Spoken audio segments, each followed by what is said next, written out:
जी एक और बार कोशिश कर लेते हैं। आखिरी सेशन है। जय श्री माता जी। कैसा लग रहा है आप लोगों को? आनंद आ रहा है? चलो, तो इस सत्र को आगे बढ़ाते हैं। अब तक हमने चित्त के बारे में समझा और अब हम देखेंगे दो और चीजें, चेतना और आत्मा और चित्त, इनका क्या रिलेशनशिप है, क्या होता है। तो बस इतना ही हम याद रखें जो हमने समझा कि चित्त जो है पहले सेशन से, वो चेतना की आंखें हैं। ठीक है ना? मतलब जहां चित्त जाता है वो चीज हमारे चेतना में आ जाती है। जैसे श्री माता जी ने बोला कि चित्त से ही हम कोई चीज जान सकते हैं। ठीक है ना? तो जानकारी कहाँ आती है? हमारे चेतना में, क्योंकि वो हमारा मस्तिष्क है। तो जहां हमारा चित्त जाता है वो हमारी चेतना में आ जाता है, और इसका मतलब है चित्त जो है हमारी चेतना की आंखें। अब हम चेतना को समझने के लिए एक और चीज समझते हैं कि जो हमारा विकसन होता है, मनुष्य का जो विकसन हुआ है, हम जानवर से बंदर हुए, फिर मनुष्य हुए, है ना? ऐसा है ना?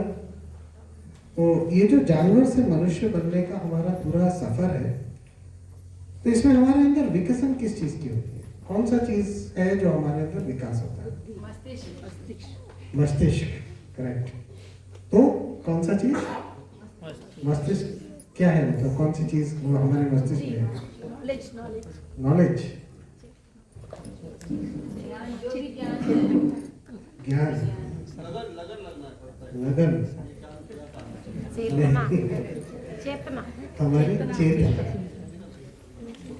हमारी चेतना का विकसन होता है। ठीक है? तो इसका मतलब ये हुआ कि जो पशु का चेतना है और मनुष्य का चेतना है, इसमें अंतर है। उसका चेतना मनुष्य के चेतना के जितना नहीं है। हमारा चेतना ऊपर एक स्थिति में है, पशु का जो चेतना नीचे की स्थिति में है। तो अगर आप हमारे चैनल पे जाएंगे तो वहाँ पे ये आत्मा के ऊपर कई सारे स्पीचेस आपको फोल्डर पे मिलेंगे। हम सारे स्पीचेस तो प्ले नहीं कर सकते, पर मैं संक्षिप्त में थोड़ा सा बताता हूँ। श्री माता जी उसमें एक जगह समझाती हैं कि अगर एक पक्षी, जैसे एक पक्षी उड़ रहा है, वो नीचे एक फूल देखता है, सुंदर फूल है, वो देखता है, वो फूल को सूंघ सकता है, फूल को देख सकता है। ठीक है ना? पर उसमें ये समझ नहीं है कि जो दिख रहा है वो सुंदर है या सुंदर नहीं है। उसको सुंदरता का समझ नहीं है, एस्थेटिक्स उसको नहीं समझ में आता। वो सूंघ सकता है और उसको ये समझ नहीं है कि वो दुर्गंध है या सुगंध है। ठीक है? उसी फूल को जब मनुष्य देखता है तो वही फूल देखता है, वही चीज देखता है, पर वो जब देखता है उसको ये समझ में आता है कि ये सुंदर है या विभत्स है। मनुष्य को समझ में आता है, उसको सिखाना नहीं पड़ता, वो देख के बोलता है अरे क्या सुंदर लग रहा है। वो अंदर से आता है, उसकी चेतना में है। ठीक है ना? वही चीज जब वो सूंघता है उसको समझ में आ जाता है ये सुगंध है या दुर्गंध है। उसको किसी को बताना नहीं पड़ता, वो अपने से उसको समझ में आ जाता है। इसलिए श्री माता जी समझाती हैं कि जो मनुष्य की चेतना है वो पशुओं की चेतना से एक लेवल ऊपर है। तो अगर हम देखेंगे जो 10 अवतार हुए थे ना, 10 अवतरण जो है विष्णु जी के, पहले वो मत्स्य अवतार हुए, मतलब मछली हो गया। उसके बाद वो कूर्म अवतार हुए, मतलब टॉर्टोइज हो गया। ठीक है ना? उसके बाद वो वरा अवतार में वो मैमलियन रूप में है, मैमल मतलब एनिमल हो गया है। ठीक है ना? उसके बाद वो नरसिंह अवतार, मतलब आधा मनुष्य आधा एनिमल। तो आप अगर 10 अवतरण देखें तो हम देखेंगे कि किस तरह मनुष्य एक के बाद एक स्थिति से ऊपर आ रहा है ना? उसकी विकसन हो रही है, और हर एक स्थिति में जो चीज विकास, जिस चीज की विकास होती है वो है हमारी चेतना। तो अब आते हैं कि मनुष्य की चेतना की कितने स्थिति होते हैं। तो आज हमने वो प्रातः नमामि में जब हम सुबह ध्यान में देख रहे थे ना, प्रातः नमामि करके एक वो था, मंत्र था, वहां पे आदि शंकराचार्य ने 3 स्थितियों के 4 स्थितियों के बारे में बोला, पर मनुष्य के उसमें 3 स्थिति होती है। मनुष्य की चेतना की 3 स्थिति होती है। पहला जागृति, जागर, ठीक है ना। दूसरा स्वप्न, स्वप्न मतलब जब वो सो रहा है, उसकी सारी इंद्रियां बंद है, पर फिर भी वो सपना देख रहा है। तो अगर सारी इंद्रियां बंद है तो सपना कौन देख रहा है? तो ये होता है स्वप्न, ठीक है ना। और तीसरा है सुषुप्ति, मतलब जब हम सबकॉन्शियस में चले जाते हैं, सप्त चेतना में, ठीक है ना। तो तब कभी कभी हम गंभीर मतलब गहरी निद्रा में चले जाते हैं, उस निद्रा में जहां कभी कभी हमें सच्चाई भी दिख जाती है।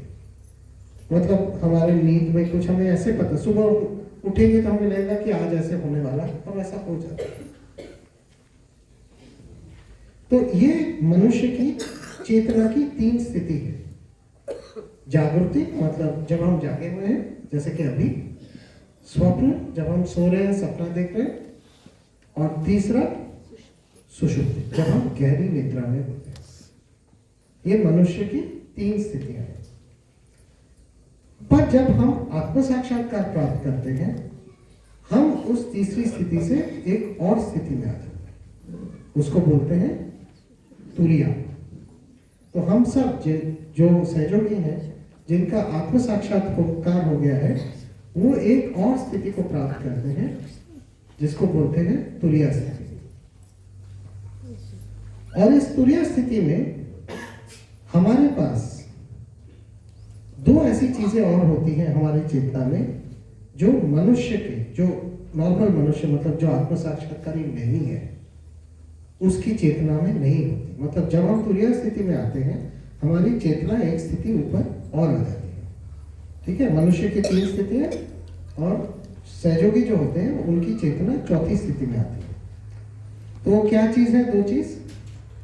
एक, हम चैतन्य महसूस कर सकते हैं, परम चैतन्य जो कह रहा है ना, जो वाइब्रेशंस है, उसको हम फील कर सकते हैं, मनुष्य नहीं कर सकता।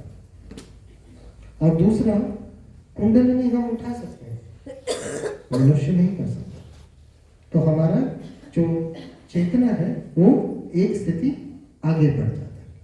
तो उसी फूल वाले उदाहरण पे अगर आए, तो पक्षी ने जब देखा, वो सूंघा, पर उसको सुगंध दुर्गंध की पता नहीं, उसको सुंदर या विभत्स उसका आइडिया नहीं। मनुष्य देखता है, उसको देखता है ये सुंदर है, सुनता है सुगंध है। पर उसी फूल को जब एक सहयोगी देखता है, वो देख सकता है सुंदर है, वो सूंघ सकता है कि ये सुगंध है, पर वो उसका वाइब्रेशन भी फील कर सकता है, जो मनुष्य नहीं कर सकता, ठीक है ना। तो ये हुआ कि हम तुरिया स्थिति में पहुंच गए। तो हम चेतना की कैसे, हमारी चेतना का विकास हुआ, और जब हम सहयोगी बने, हमारी क्या स्थिति है अभी, वो समझ गए, ठीक है ना। इसके आगे समझने के लिए कि हम कहाँ जाना चाहते हैं, तो कल हम कुछ प्रश्न कर रहे थे, प्रद्युत आपने किया कि हम सहयोग में क्यों आए। तो कई जवाब आए कि आत्मा बनना है, कभी कभी लोग कहते हैं मोक्ष प्राप्त करना है, पूर्ण आत्म साक्षात्कारी होना है, या हम कभी कह सकते हैं कि निर्वाणा प्राप्त करना है। ये चीजें हम कहते हैं, पर इनका मतलब क्या है? मतलब मोक्ष प्राप्त करना क्या होता है? कैसे पता हम मोक्ष प्राप्त कर चुके हैं या नहीं? मन का जब आ रहा हूँ, इंतजार करें। आत्मा बनना क्या होता है? क्या हम आत्मा बन गए या आत्मा बनना बाकी है? हमारे अंदर क्या परिवर्तन आता है, हमें कैसे पता कि हम ये स्थिति प्राप्त करें या नहीं।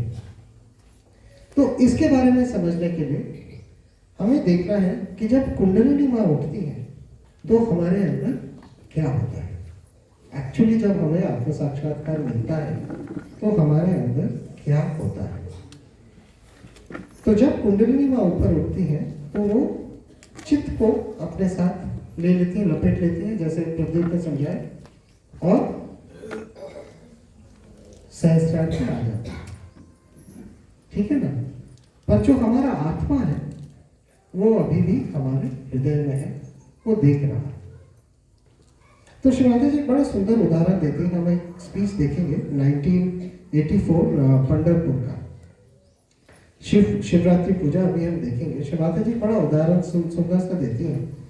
वो कहते हैं कि जो अणु परमाणु होता है, मतलब जो एटम या मॉलिक्यूल होता है, उसका एक नाभिक होता है, मतलब एक न्यूक्लियस होता है, और उस नाभिक के अंदर उसकी आत्मा होती है।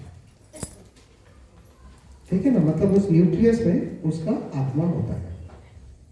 तो उस अणु परमाणु को कंट्रोल करता है उसका नाभिक, और उस नाभिक को कंट्रोल करता है उसकी आत्मा। तो उसी प्रकार मनुष्य का शरीर और उसका जो चित्त है उसको कंट्रोल करता है मनुष्य का जो नाभिक है। तो हमारा नाभिक कौन सा है, कौन सी चीज हमारे अंदर हमारे शरीर को और हमारे चित्त को कंट्रोल करती है? हमारी मस्तिष्क। करेक्ट। हमारी मस्तिष्क जो है वो हमारे बॉडी को कंट्रोल करती है। ठीक है ना। हमारा ब्रेन जो है हमारे बॉडी को कंट्रोल करता है, हमारे चित्त को कंट्रोल करता है। और हमारे ब्रेन को कौन कंट्रोल करता है? हमारी आत्मा। पर हमारी आत्मा हमारे ब्रेन में तो है नहीं। तो मनुष्य में, जैसे प्रद्योत समझा रहे थे, हमारे अंदर जो परमात्मा के 3 अंश हैं, ठीक है ना, ब्रह्मदेव, शिवजी और विराट, ये तीनों अलग अलग हैं। तो जब कुंडलिनी माँ ऊपर उठती हैं तो वो ब्रह्मदेव को उठा के ले आती हैं और सहस्त्रार पे ले जाती हैं। तो क्या होता है, विराट और ब्रह्मदेव एक हो जाते हैं। पर शिवजी तब भी हृदय में ही रहते हैं, वो ऊपर नहीं आते। ठीक है। तो हमारी आत्मा भी 3 स्थितियों से गुजरती है। पहला स्थिति, आत्मा खाली देखती रहती है, कुछ नहीं करती।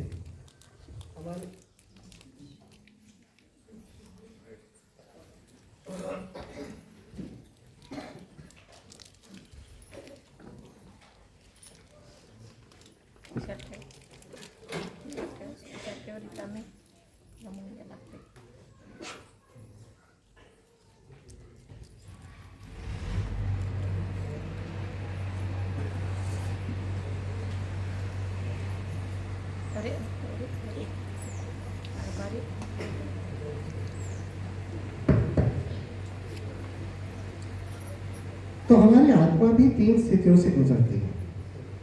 ठीक है ना। सबसे पहले जो स्थिति है,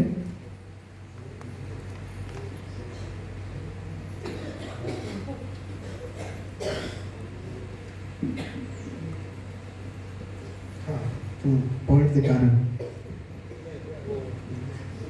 अच्छा, ठीक है। तो हमारे आत्मा भी 3 स्थितियों से गुजरती है। सबसे पहले जो मनुष्य की स्थिति होती है, वहां आत्मा खाली देखती रहती है। ठीक है। तो जब कुंडलिनी माँ ऊपर उठती है और ब्रह्मरंध्र को छेद के ऊपर चली जाती है, तो यहाँ पे सदाशिव और आदिशक्ति का स्थान होता है। तो यहाँ पे वो छूती है। जब यहाँ पे टच करती है तब परमात्मा और आत्मा का कनेक्शन बन जाता है। जब आत्मा और परमात्मा का कनेक्शन बन जाता है तब हमारा जो आत्मा है वो उसकी दूसरी स्थिति पे आती है। वो हमारे चक्रों के साथ और हमारे सहस्त्रार में जितने भी चक्र हैं उसके साथ वो कम्युनिकेट करने लगती है, तो वो वार्तालाप करने लगती है, ठीक है ना। आत्मा तो परमात्मा से बात करने लगता है क्योंकि कनेक्शन बन गया है। और जब ये बात करने लगते हैं तब आत्मा का जो प्रकाश है, क्योंकि परमात्मा का जो तत्व प्रकाश है वो आत्मा पे आता है और आत्मा का प्रकाश फिर हमारे चित्त पे आता है।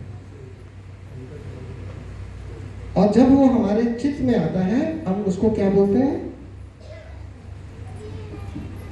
हम उसको कहते हैं वाइब्रेशंस, चैतन्य। तब हमें चैतन्य महसूस होने लगता है। तो इस स्थिति में आत्मा दूसरी स्थिति में आता है जहां पे वो अपना प्रकाश हमें देता है और हमारा कम्युनिकेशन हमारे आत्मा से बन जाता है। तो जब हम वाइब्रेशन से कुछ पूछते हैं ना कि परम चैतन्य से कुछ पूछ रहे हैं, हम एक्चुअली हम अपने आत्मा से पूछ रहे हैं। वो आत्मा जो परमात्मा से कनेक्टेड है। और ये रिफ्लेक्शन जितना क्लियर होता जाता है, आत्मा उतना ही जो परमात्मा का जो रिफ्लेक्शन है हमारे चित्त पे वो आ जाता है, ठीक है ना। और चित्त पे इसलिए आता है क्योंकि हमने क्या कहा, चित्त जो है चेतना की आंखें हैं। तो जब वो चित्त पे आता है हमें अपने चेतना में वो वाइब्रेशंस महसूस होता है। तो ये आत्मा की दूसरी स्थिति। पर अभी भी आत्मा जो है वो हमारे मस्तिष्क में नहीं है। तो जब एक तीसरी स्थिति आती है जहां पे आत्मा हमारे मस्तिष्क में आ जाती है। आत्मा जो हमारे हृदय में है वो यहां से यहां पे आ जाती है। और जब आत्मा हमारे मस्तिष्क में आ जाते हैं तब हम उस पांचवी स्थिति में आते हैं। मतलब तुरिया स्थिति हमारी चौथी स्थिति है। श्री माता जी यहाँ पे समझाती हैं कि वो तब हम कहते हैं कि हम एक पांचवी स्थिति में आ गए हैं जहां पे हम कह सकते हैं कि हम आत्मा बन गए। उस स्थिति में अगर हम कुछ करते हैं, मतलब जैसे अभी मैं इसको उठा रहा हूँ, ये माइक को उठा रहा हूँ, तो ये मैं उठा रहा, आत्मा नहीं उठा रहा। पर जब हम उस स्थिति में आ जाते हैं तब आत्मा कर्ता बन जाता है। और तब अगर मैं इसको उठाऊं तो ये मैं नहीं कर रहा हूँ, ये आत्मा कर रहा है। क्योंकि आत्मा तब मेरे मस्तिष्क में है, तब आत्मा मेरे मस्तिष्क को बोल रहा है क्या करना है, मैं नहीं बोल रहा, ठीक है ना। तो हमने चेतना की चार स्थितियां समझी। मनुष्य में 3 स्थिति होती है, जागृति, सुषुप्ति और स्वप्न। जब हम आत्म साक्षात्कार प्राप्त करते हैं वो चौथी स्थिति पे आ जाती है, तुरिया। और फिर हम 5वीं स्थिति में जब आते हैं, तुरिया को पार करके अगली स्थिति में जब आते हैं, तब हमारा आत्मा यहाँ से मस्तिष्क में आ जाता है। तब हम कर्ता नहीं रह जाते, तब जो आत्मा है वो कर्ता बन जाती है। इसी प्रकार आत्मा की 3 स्थितियां हैं। मनुष्य की स्थिति में वो खाली देखता है, कुछ नहीं करता। जब सहयोगी बनते हैं तब वो रिफ्लेक्टर बन जाता है। मतलब कि परमात्मा से जब उसकी वार्तालाप होती है, वो चीज हमारे नसों में वो उसका प्रकाश आता है, उसका प्रतिबिंब जो वो डालते हैं, ठीक है ना। और उसको हम वाइब्रेशन समझते हैं। और जब हम 5वीं स्थिति में आ जाते हैं तब आत्मा ही कर्ता बन जाता है। अब प्रश्न ये उठता है उसके बाद कि हमें कैसे पता चले कि हम आत्मा बन गए हैं या हम आत्मा नहीं बन गए। मतलब ऑलरेडी हम आत्मा है या नहीं है, हमें कैसे पता चले? हमारे अंदर क्या परिवर्तन आएगा, मतलब हमारी चेतना में क्या परिवर्तन आएगा। अगेन परिवर्तन चेतना में ही आता है, ठीक है ना। तो हमारे चेतना में 2 चीजें और परिवर्तित होती हैं। सबसे पहले हम एकदम निर्लिप्त हो जाते हैं। जो शिव जी की स्थिति है पूरी तरह निर्लिप्त हो जाता है, कोई अटैचमेंट नहीं रहता। इस स्थिति में हम संपूर्णतः निर्लिप्त हो जाते हैं। और दूसरा, इस स्थिति में हम हर वक्त निरानंद में रहते हैं, आनंद में रहते हैं, जॉय स्टेट होता है। हर वक्त हम मस्ती में रहते हैं, हर वक्त उस आनंद की स्थिति में रहते हैं। तो ये जब हम पांचवी स्थिति में आते हैं तब हमारी चेतना में एक और विकसन होता है। हम टोटली निर्लिप्त हो जाते हैं और हम निरानंद में आ जाते हैं। हर वक्त मस्त रहते हैं, ठीक है ना, हर वक्त हंसते रहते हैं, खुश रहते हैं, आनंद में रहते हैं। तो जब ये स्थिति हमारे अंदर आ जाती है तब हमें पता चलता है कि हम इस पांचवी स्थिति में पहुंच गए हैं। क्लियर? तो आइए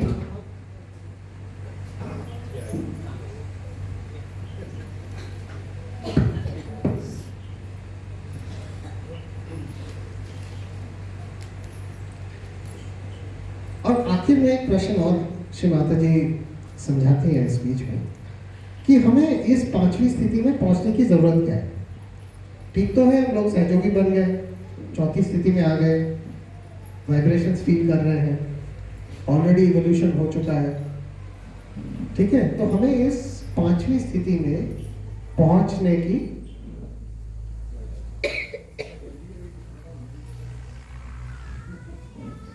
वापस इधर आ जाए, सब कृपया इधर देखें। थोड़ा सब्जेक्ट ऐसा है कि अगर छूट जाए तो छूट जाए, है ना। तो हमें इस स्थिति में पहुंचने की जरूरत क्या है, क्यों हमें पांचवी स्थिति की जरूरत है, क्यों पहुंचे। श्री माता जी हमें बताती हैं कि इस स्थिति की क्या जरूरत है। ठीक तो है यार। तो इस स्थिति की जरूरत यह है कि अगर हमें परमात्मा को जानना है, सच में जानना है, तो हम इस सीमित मस्तिष्क से उसको नहीं जान सकते, क्योंकि हमारा मस्तिष्क जो है वो सीमित है और परमात्मा जो है वो असीम है। तो इस सीमित मस्तिष्क से, इस छोटे से ब्रेन से जो एकदम सीमित है, उससे हम परमात्मा को नहीं जान सकते। अगर परमात्मा को जानना है तो हमें अपने मस्तिष्क की सीमाओं को तोड़ना पड़ेगा। तो फिर वो बताती है कि हमारे मस्तिष्क को कौन सी चीजें हैं जो इसको सीमित कर रही थी, कौन सी ऐसी बेड़ियां हमने अपने मस्तिष्क में लगा रखी हैं जिससे ये मस्तिष्क सीमित हो गया है। और वो जो बेड़ियां हैं वो है हमारे अटैचमेंट्स, ठीक है। हमारे जो घरोंदे कि मेरा ये नाम, मैं इस देश से हूँ, इस जगह से हूँ, मेरा इतना पैसा, मेरा ये एजुकेशन, मेरे बच्चे, मेरे फैमिली, मेरे कपड़े, हम जो ये आइडेंटिटी अपना क्रिएट करते हैं, ये जो है इस मिथ्या ने हमारे मस्तिष्क को बांध रखा है। और जब हम इस मिथ्या से बाहर निकलते हैं तभी हम उस निर्लिप्त स्थिति में पहुंचते हैं। मतलब जब हम अपने अटैचमेंट से बाहर जाते हैं तब हम निर्लिप्त होते हैं, तभी हम इस मस्तिष्क को खोल सकते हैं। और तब आत्मा का जो प्रकाश है, तब उस स्थिति में ये जो आत्मा है ये हमारे मस्तिष्क में आ जाता है और इसका प्रकाश हमारे पूरे मस्तिष्क को भर देता है। और तब हम कहते हैं कि हम पांचवी स्थिति में पहुंच गए हैं। और यही जो स्थिति है इसको हम कह सकते हैं मोक्ष, या हम कह सकते हैं निर्वाणा, या हम कह सकते हैं आत्मा बनना, या संपूर्ण सहयोगी बनना। ये जो हम शब्दों का प्रयोग करते हैं ना, ये क्या है, इसका मतलब क्या है और हमें कैसे पता कि हम ये बन गए हैं। आइए हम अब श्री माता जी से उनके 1984 की स्पीच में सुने, शिवरात्रि पंडरपुर। जय Shri Mata.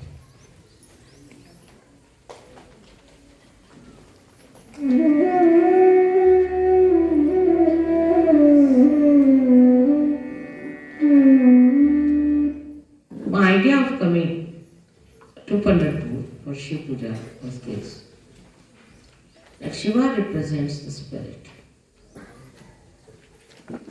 and the spirit is residing in all of you, in your hearts.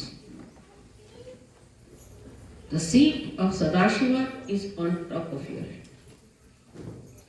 but is reflected in your heart. Now your brain is the victor.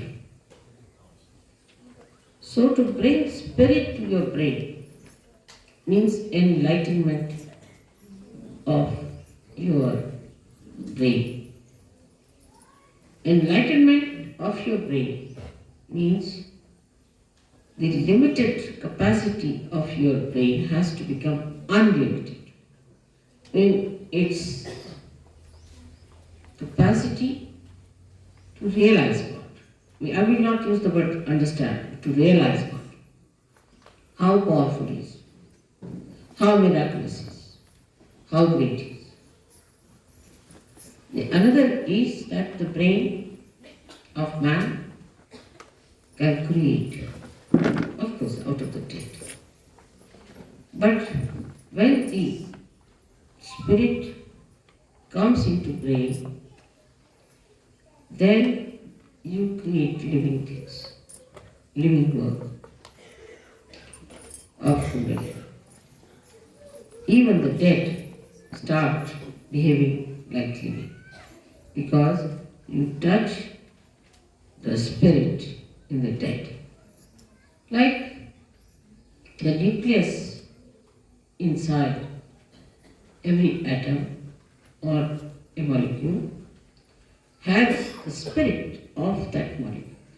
And if you become your spirit, we can say the brain of a molecule or an atom is like the nucleus, body of the nucleus. But the one that controls the nucleus is the spirit that resides within the nucleus.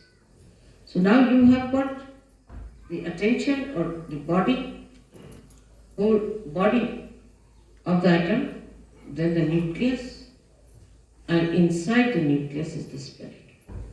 In the same way, we have this body, the attention of the body. And then we have the nucleus is the brain. And the spirit is in the heart. So the brain is controlled through the spirit. How? That around the heart there are 7 auras which can be multiplied into any number. 7 raised to power 1600, which are ones which watch the 7 chakras, raised to power 1600, 16,000, sorry. Now this spirit is watching through this aura, watching, I am again saying watching, through this aura is watching the behavior of your 7 centers in your brain. Is also watching all the nerves that are working in the brain, watching again. But when you bring the spirit into your brain, then you go 2 steps ahead. Because when your Kundalini rises, she touches the Sadashiva, and Sadashiva informs the spirit. Informs in the sense reflects in the spirit. So that's the first stage where the watching auras start communicating to your different chakras in the brain and integrating it. But when you bring your spirit to your brain, this is the second state, then you really become self-realized in the full way. In the full way. Because then yourself, that is the spirit, becomes your brain. Action is very dynamic. It opens the 5th dimension in the human being. First, when you become realized, collectively conscious, and start raising the Kundalini, you cross the fourth dimension. But when your spirit comes into your brain, then you become the fifth dimension, means you become the doer. Our brain now, for example, says, alright, lift this thing up. So you touch it with your hand, you lift it. You are the doer. But when the brain becomes the spirit is the doer. And when spirit is the doer, then you become a complete Shiva, self-realized. In that state, if you get angry, you are not attached. You are not an attached person to anything whatsoever. If you possess anything, you are not attached. You cannot attach because spirit is detached. Completely. You don't bother about any attachments whatsoever. Even for a second, you are not attached. Now, I would say, to understand the detachment of spirit, we should study ourselves very well, clearly. How are we attached? We are attached, firstly, by our brain, mostly by our brain. Because all our conditionings are in our brain and all our ego is also in our brain. So all emotional attachments are through our brain and all our egoistical attachments also are through our brain. That's why it is said that after realization one must try to practice the Shiva Tattva by practicing detachment. Now, how do you practice this detachment? Because we get attached to something, of course through our brain, but through our attention. So we try to do what we call Chitta Nirodha, is to control your attention. Where is it? In the practice of Sahaja Yoga, you have to rise higher. You have to improve your own instrument and not the instrument of others. This is one thing one should know. For definite. Now you just watch your attention, where is it? Watch yourself. As soon as you start watching yourself, your attention, you will become more identified with your spirit. Because if you have to watch your attention, you have to be your spirit, otherwise how will you watch it? So now see where is your attention going. First, the attachment is in all gross ways to your body. So we see Shiva, there is no attachment to his body. He sleeps anywhere. He goes to the cemeteries and sleeps there. Because not attached, he can never be caught up by any boots or anything, nothing of the kind. He is detached. The detachment is to be watched and seen through your own attachments. Now, because you are realized souls, not yet, the spirit has not come into your brain, of course, but still you are realized souls. So what you can do is at least to watch your attention, you can do that. You can watch your attention very clearly by seeing where your attention is going. And then controlling your attention also you can do. Very simple. To control your attention, you have to just remove your attention from this to that. Try to change your priorities. All this has to be done now, after realization and complete time. So the body demands comfort. Try to make body uncomfortable a little bit. Try. What you think it to be comfortable, try to make it little uncomfortable. That's why people went to Himalayas. See, coming to this place itself has caused us a lot of problems. But going to Himalayas, you can imagine. So after realization, they have to take their body to Himalayas. Alright, go through all this. That's it, how you act. So what you call the penance side starts now. In a way, it's a penance which you can do very easily because now you are realized souls. with enjoyment. Little. Try to make this body. For Shiva, it doesn't matter whether he is in a cemetery or in his own Kailasa or anywhere. Where is your attention is that your human attention is hopelessly bad. Very entangled nonsense it is. We did this because of this. That's an explanation.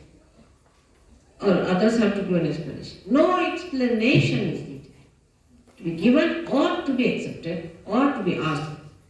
No explanation. To exist without explanation is the best way. In a simple Hindi language, Jaise Rakhavu, Taise Hira. Whichever way you keep me, I'll remain in that state. And I'll let you. Further in this poem, Kavita says, if you make me go on an elephant, means the royal conveyance, I'll go. If you want me walk, I'll walk. Jaise Rakhavu, Taise Hiravu. So no reaction on that. No reaction. First no explanation, no reaction. Now, second is about food. So that's the first seeking human beings had as animals. No attention on food. Whether you have salt or not, whether you have this or that. No attention on food. Actually, you should not remember what you ate this morning. But we think as to what we are going to eat tomorrow. We consume food not for running this body, but for sort of a more satisfaction of tongue pleasures. Once you start understanding that pleasure is a sign of gross attention, any kind of pleasure is a very gross sensationalization, sensations, very gross it is. But when I say no pleasures means doesn't mean that you should become serious people and people of sort of as if somebody is dead in your family. But you should be like Shiva. So detached. So the detachment from your limited brain has to be brought. All limitations of brain should be broken so that when this ocean fills that brain, it should break that little cup. And every bit of that cup should become colorful. The whole atmosphere, everything, whatever you locate should be colorful. Color of the spirit is the light of the spirit. And this light of the spirit acts, works, thinks, coordinates, does everything. This is the reason today I decided to bring Shiva Tattva to the brain. The first procedure is to take your brain towards the Shiva Tattva by telling it, see, where are you going, Mr. Brain? Putting attention to this, you're putting attention to that, getting involved now, detach, become the brain yourself, only the brain. Detach. And then take this detached brain, completely filled with the color of the spirit. It will automatically happen. As long as you have these limitations to your attention, it will not happen. So one has to really deliberately do this tapasya. Every minute. I'm with you. So you don't need any Buddha that way. But that state has to be achieved. And for achieving that state, you need the puja. I hope so many of you become the Shiva Tattvas in my lifetime. But don't think I'm asking you to suffer. There is no suffering in this kind of an ascent. If you understand that this is the complete joy state, that is the time when you become Nirananda. That's the joy named in the Sahasrara, the name of the joy is Niran, and then you know your mother's name is Nira. So you become Niran. So today's worship of Shiva has a special meaning. I hope whatever we do in the outward way, in the gross way, happens also in the subtler way. I'm trying to push your spirits into your brains, but I find it rather sometimes difficult because your attention is still involved. Try to detach yourself. Temper, lust, greed, everything. Try to reduce. Like in food, I told today Warren, ask them to eat less, not like gluttonous people. You see, once in a while, I don't make day of big banquet or anything, you eat more, but you can't eat every time like that. It's not a sign of surgery. Try to control. Try to control your speech. Whether you express temper in your speech, or you express your compassion, or you are artificially compassionate. Try to control. I know some of you may not do much. It's all right. I try to tell you many times. I try to help you. But most of you can do it. And you should try it. So on a deeper level from today we start our Research Yoga, where some of you may not attain, but most of you should try to go deeper. Everyone, for that you don't need persons who are very well educated or well placed. No, not at all. But people who meditate, dedicate, go deeper, because they are like the first fruits which have to reach for others much deeper, so that others can follow.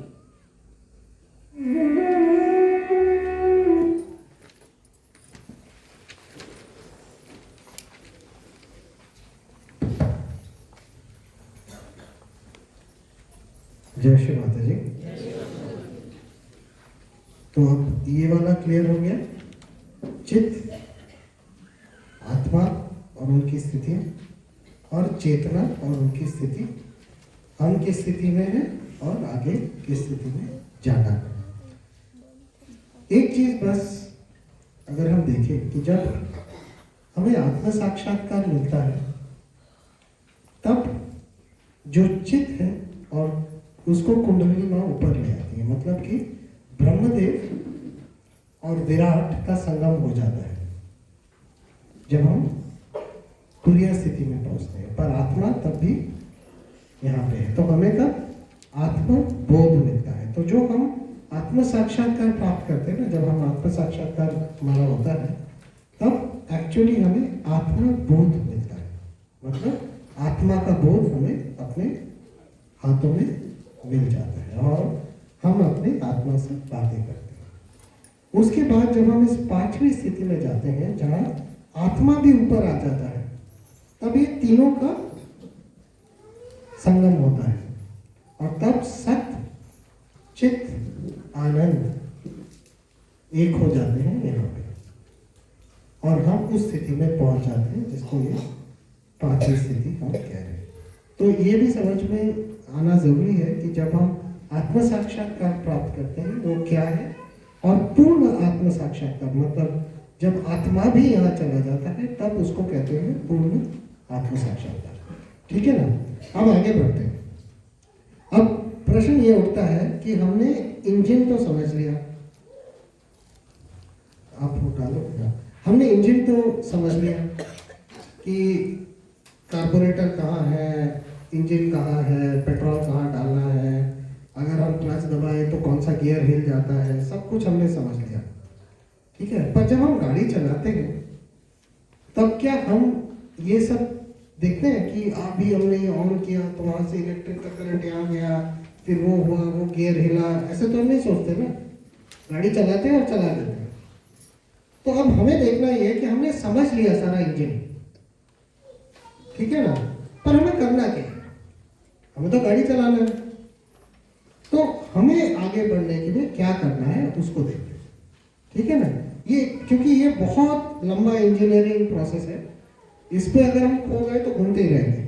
तो main मुद्दे पे आते हैं कि हमें करना है, ठीक है ना। तो आइए पहले देखते हैं। सबसे पहले हमें करना है, अच्छा ये पकड़े हिंदी हो नाइस। तो सबसे पहले हमें करना है ध्यान। अगर हमें आगे बढ़ना है, जैसे श्री माता जी ने इस स्पीच में कहा, ये सारी चीजें इन्होंने पिछली स्पीच में कहा कि हमें ध्यान करना है, सुबह और शाम सहयोग की विधि से ध्यान करना है। दूसरा उन्होंने कहा कि चित्त निरोध, और जैसे उन्होंने कहा कि अगर हमें निर्लिप्त होना है उसके लिए चित्त निरोध बहुत जरूरी है, और उसके बारे में हमने श्री माता जी के पहले वाले स्पीच को भी सुना, ठीक है। तीसरा हमें उन्होंने कहा कि हमें अपनी प्राथमिकता जो है, हमारी जो प्राथमिकताएं हैं वो बदलनी है।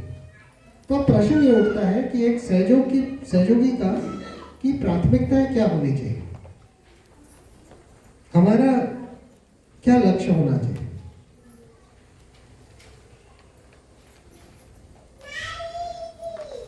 इतना थ्योरी करके शांति ध्यान, हाँ करेक्ट, बट हमारा जो एक्चुअली जो हमारा प्राथमिकता है वो हमारा है आध्यात्मिक उत्थान।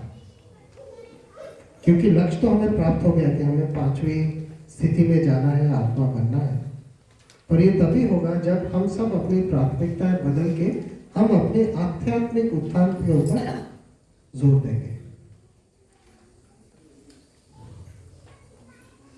और उसके बाद हमारा जो जीने का नजरिया है, जो जिंदगी जीने का नजरिया है, वो होना चाहिए कि जैसे राखो वैसे रहो और खुश रहे। जो श्री माता जी ने कहा, टू लिव विदाउट एक्सप्लेनेशन और जस्टिफिकेशन, उसका मतलब है कि जैसे राखो वैसे रहो। इसमें 2 पार्ट है। एक सिंपल कि जो स्थिति है, जो हमारी अपनी स्थिति है, उसको एक्सेप्ट करना है, एक्सेप्टेंस। जो भी हमारी स्थिति है उसको मानना है कि हाँ ये है। हर चीज में कि हम इससे खुश नहीं, हम उससे खुश नहीं, अगर हम करते रहे वो एक्सेप्टेंस नहीं होता, ठीक है ना। जो है वो है, परमात्मा ने हमें उस स्थिति को दिया है, इसे साक्षी भाव कहते हैं। हाँ उसे ही साक्षी भाव कहते हैं। तो आइए आगे बढ़ते हैं और इसकी तरफ थोड़ा ध्यान देते हैं।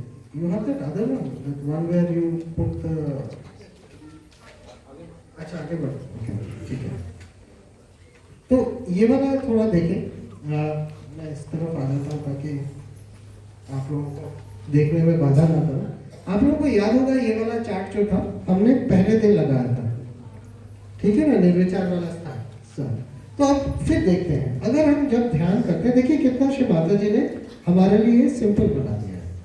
तो जब हम ध्यान करते हैं, ठीक है ना, तो हम निर्विचार हो जाते हैं और हम अंदर से शांत होने लगते हैं। उसके बाद जब हमारा ध्यान अच्छा लगता है तो अपने आप हम देखेंगे कि हमारे अंदर जो प्रतिक्रिया है और प्रतिबिंब है वो कम होते जाते हैं। उसका मतलब कि जिसको हम कह सकते हैं कि जो हमारे मन की ऑटोमेटिक स्टोरीज है, ठीक है ना, या मनगढ़ंत कहानियां हैं, या जिसको हम कहते हैं चित्त निरोध, ये चीजें अपने आप जब हम करते हैं तो हमारे अंदर जो ये प्रतिक्रिया प्रतिबिंब है वो कम होने लगते हैं और हम फिर आहिस्ते आहिस्ते और सारा दिन ये शांत स्थिति में रहने लगते हैं। जब ऐसा होता है तब हमारे अंदर ये साक्षी भाव आने लगता है, मतलब कि हमारे अंदर ये समर्पण का भाव भी आने लगता है, मतलब कि एक्सेप्टेंस आने लगता है, ठीक है। और उसके बाद हम कह सकते हैं कि हम निर्लिप्त होते जाते हैं, मतलब कि हमारे अंदर वो स्थिति आ जाती है कि जैसे राखो वैसे ही रहो। अगर हम, तो ये जो लाल में हम देख रहे हैं ना, इन चीजों का हमें अभ्यास करना है। अगर इन चीजों का हम अभ्यास करें तो ये जो बाकी चीजें हैं ये अपने आप होती रहती है। और अगर डिटैचमेंट होता है तब ये जो आत्मा का प्रकाश है और तेजी चित्त पे आता है, मतलब हमारे हम वाइब्रेशंस और जोर से महसूस करने लगते हैं। ठीक है ना? तो ये तब होता है जब हम अपनी प्राथमिकताओं को बदल के हम अपने आध्यात्मिक उन्नति की तरफ ध्यान दें। और अगर वो हम करें तो उसके बाद निर्विकल्प की स्थिति अपने आप बनने लगती है। और उसके लिए बस दो ही चीज जरूरी है, एक है पहचान और दूसरा है विश्वास, जो हमने कल देखा। मतलब कि जब हम आत्मविश्वास और श्री माता जी के ऊपर विश्वास, इन दो जब हमारे ऊपर बढ़ने लगता है, और किसके माध्यम से, परम चैतन्य के ऊपर विश्वास जब हम करते हैं, तो ये अपने आप निर्विकल्प की स्थिति बनने लगती है। और फिर ये जो हमारे अंदर शांति की स्थिति है वो एकदम बैठ जाती है। तो ये वो स्थिति है जिसको हम कहते हैं निरानंद या सत चित आनंद। तो एक्चुअली हमने पूरा सेशन पहले दिन ही खत्म कर दिया उसके बाद हम एक्सप्लेनेशन कर रहे थे। पर जरूरी ये है समझना कि इस जब हम ये देखते हैं, इस चार्ट में हमने तीनों दिन जितनी भी चीजें सीखी, अगर हम देखें, इनको प्रैक्टिस करें, ठीक है ना, अभ्यास करें, तो ये स्थिति अपने आप बनने लगती है। तो इस स्थिति में कोई वो नहीं है कि कुछ ऐसा हो जाएगा वैसा हो जाएगा, ऐसा कुछ नहीं है, कुछ काल्पनिक नहीं है। ये सारी चीजें जो श्री माता जी ने बताई हैं उसको हमने कड़ी में बांध के आपको पेश किया है। ठीक है? अब इसके आगे एक और चीज होती है, उसके बारे में मैं प्रद्युत को बुलाता हूँ, और ये आज का एकदम आखिरी पार्ट है। उसके बाद हम थोड़ा सा ध्यान करेंगे। तो आइए हम इसको थोड़ा और आगे ले जाते हैं। जय श्री